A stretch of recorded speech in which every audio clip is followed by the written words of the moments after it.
নমস্কার, আপনারা দেখছেন দুরন্ত বার্তা ডিজিটাল। আপনাদের সঙ্গে আমি রয়েছি সায়নী।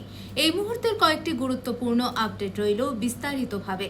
বৃষ্টি এখনই থামবে না দক্ষিণবঙ্গে, বৃষ্টিপাত চলবে কলকাতাতেও।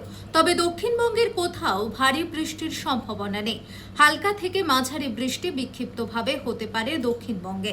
তবে শহর ও শহরতলিতে আবহাওয়া আজ অনেকটাই উন্নতি হয়েছে। বৃহস্পতিবার সকালে রোদের দেখাও মিলেছে। ফের উত্তাল বাংলাদেশ, রণক্ষেত্র বঙ্গবন্ধুর গোপালগঞ্জ। গতকাল দিনভর দফায় দফায় হামলা সংঘর্ষ বাধে।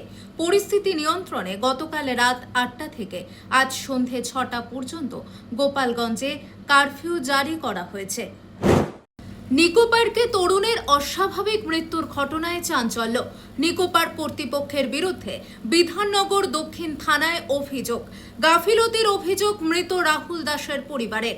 নিকো পার্ক কর্তৃপক্ষের কাছে আপৎকালীন সাহায্য চাওয়া হয়, কিন্তু কোনো সাহায্যই পাওয়া যায়নি, এমনটাই জানিয়েছেন রাহুলের বন্ধুরা। বিহারে ভোট যুদ্ধ জিততে খয়রাতি রাজনীতিতে সমস্ত দলকে পিছনে ফেলেছেন মুখ্যমন্ত্রী নীতিশ কুমার। এবার তিনি ঘোষণা করলেন রাজ্যের প্রতিটি পরিবারকে বিনামূল্যে মাসে 125 ইউনিট পর্যন্ত বিদ্যুৎ দেওয়া হবে। এর ফলে উপকৃত হবে রাজ্যের 1,67,00,000 পরিবার। মন্ত্রিসভার বৈঠকের পর বুধবার এক্স হ্যান্ডেলে এই বার্তাই দেন মুখ্যমন্ত্রী নীতিশ কুমার। বিহার থেকে আগামীকাল বঙ্গে আসছেন প্রধানমন্ত্রী নরেন্দ্র মোদী। তার আগে দুর্গাপুরে চরম ব্যস্ততা দেখা গেল বিজেপি নেতা কর্মীদের মধ্যে।